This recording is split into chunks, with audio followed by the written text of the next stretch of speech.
جیسے ہی صفیں برابر ہوئی تو قریش کی فوج سے ابو عامر سامنے آیا، جو نبی علیہ السلام کی نبوت سے پہلے اس قبیلے کا لیڈر رہ چکا تھا، لیکن جب مدینہ میں اسلام پھیل گیا تو وہ مدینہ چھوڑ کر مکہ چلا آیا اور یہاں رہنے لگا۔ تو جیسے ہی وہ صفوں سے نکلا اور مسلمانوں کو چیلنج کیا تو حضرت علی رضی اللہ عنہ نے جا کر اسے ختم کر دیا اور اسی کے ساتھ جنگ شروع ہوئی۔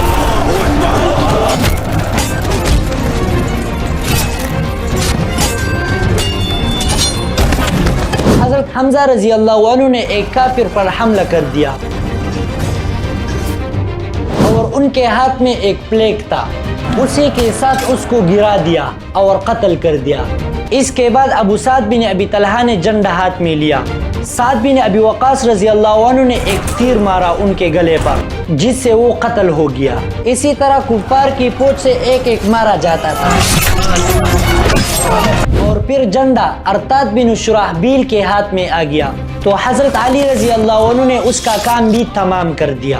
اس کے بعد اس کا ایک غلام سامنے آیا جس کا نام ثواب تھا، تو صحابہ میں سے کسی نے بھی اس کو قتل کر دیا اور اسی طرح کفار کے 22 سردار مارے گئے۔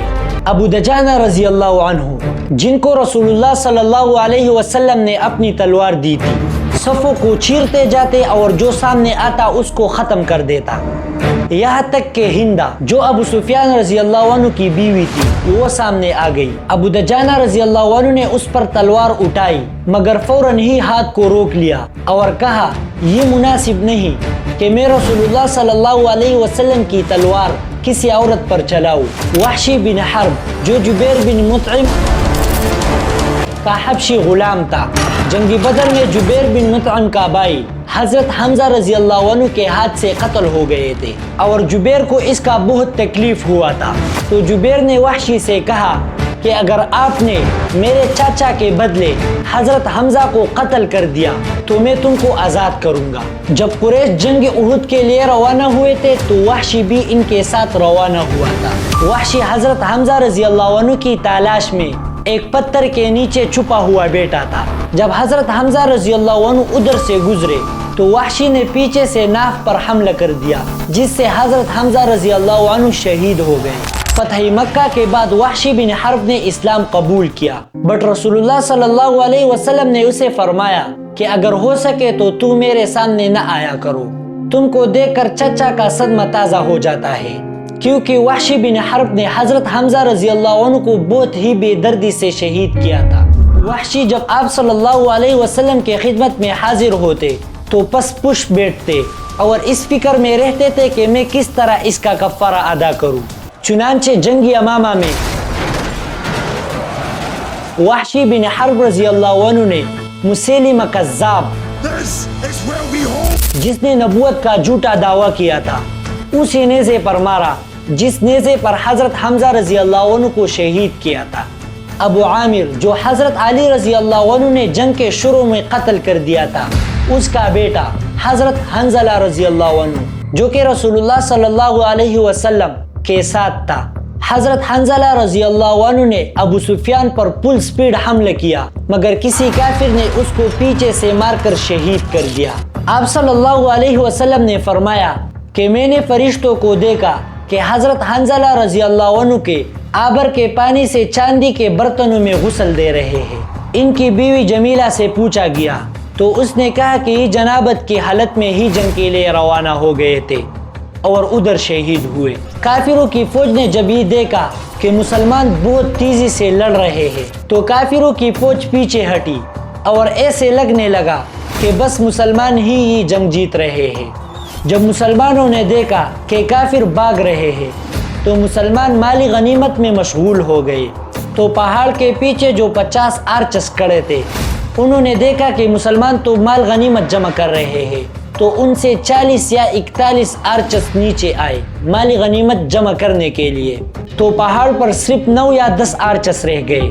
اور ایگزیکٹ اسی وقت کا خالد بن ولید کو بہت انتظار تھا، اور اسی وقت کا فائدہ اٹھاتے ہوئے خالد بن ولید نے فل سپیڈ گھوڑوں کے ساتھ پہاڑ کے پیچھے سے حملہ کر دیا۔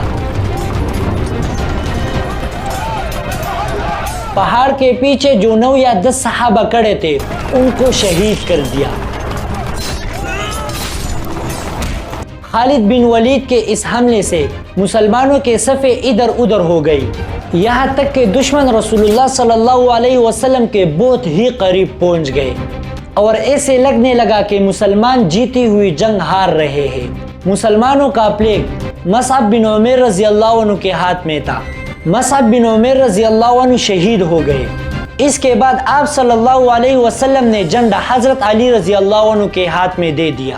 تو اسی وقت کسی کافر نے افواہ پھیلایا کہ محمد کو ہم نے قتل کر دیا، کیونکہ انہوں نے حضرت مصعب بن عمیر رضی اللہ عنہ کو شہید کیا تھا، اور ان کا چہرہ حضرت محمد صلی اللہ علیہ وسلم کے چہرہ مبارک سے ملتا جلتا تھا، اس لیے انہوں نے یہ افواہ پھیلایا تھا۔ یہ سن کر سارے مسلمانوں کے ہوش اڑ گئے، اور بہت سارے مسلمان اسی دوران شہید بھی ہو گئے تھے۔ اسی دوران ایک آیت بھی نازل ہوئی، وَمَا مُحَمَّدٌ إِلَّا رَسُولٌ قَدْ خَلَتْ مِن قَبْلِهِ، اور حضرت حذیفہ رضی اللہ عنہ کے والد یمان مسلمانوں کے ہاتھ سے بھی غلطی سے شہید ہو گئے تھے، مگر اس افواہ کے بعد بھی مشرکین آپ صلی اللہ علیہ وسلم کو تلاش کر رہے تھے۔ چند صحابہ اکرام رسول اللہ صلی اللہ علیہ وسلم کی پروٹیکشن کے لیے کھڑے تھے، ان میں حضرت علی، حضرت عمر بن خطاب اور حضرت زبیر رضی اللہ عنہ، اور باقی کے نام یہ ہے۔ تقریباً 14 سپاہی آپ صلی اللہ علیہ وسلم کے ارد گرد کھڑے تھے۔ سعد بن ابی وقاص رضی اللہ عنہ کا بھائی عتبہ بن ابی وقاص جو مشرکین کے فوج میں تھا، ان کو جیسے ہی موقع ملا تو انہوں نے ایک پتھر اٹھایا اور رسول اللہ صلی اللہ علیہ وسلم کے طرف پھینک دیا، جس سے رسول اللہ صلی اللہ علیہ وسلم کے نیچے دانت مبارک بھی شہید اور زخمی ہو گئے۔ سعد بن ابی وقاص رضی اللہ عنہ فرمایا کرتے تھے کہ میں اپنے بھائی کی قتل کی بہت خواہش مند تھا، کیونکہ صحابہ صرف اللہ ہی کے لیے لڑتے تھے۔ خالد بن ولید کے حملے کی وجہ سے مسلمانوں کا لشکر 2 فوجوں کے درمیان پھنس گیا تھا، لیکن وہ کسی طرح ان سے نکل کر رسول اللہ صلی اللہ علیہ وسلم کو ساتھ لے کر پیچھے پہاڑ پر چڑھی۔ مشرکین نے ان کا پیچھا کیا اور پہاڑ کے بالکل قریب ہو گئے۔ مسلمانوں نے اپنے صفوں کو پھر برابر کیا اور جنگ کے لیے بالکل ریڈی ہو گئے۔ مشرکین کے گھوڑے پہاڑ پر چڑھ نہیں سکتے، اور پیادہ چلنے سے ان کا سپیڈ بہت کم ہو جاتا، اور اوپر سے مسلمان ان پر بہت تیر مارتے۔ مشرکین جب پیچھا کر رہے تھے تو ان میں ابی بن خلف بھی تھا، جو ہجرت سے پہلے رسول اللہ صلی اللہ علیہ وسلم کو بہت تکلیف دیتا تھا اور کہا کرتا تھا کہ میں رسول اللہ کو قتل کروں گا۔ جب رسول اللہ صلی اللہ علیہ وسلم نے یہ سنا تو رسول اللہ صلی اللہ علیہ وسلم نے بھی فرمایا کہ خدا کی قسم میں تم کو قتل کروں گا۔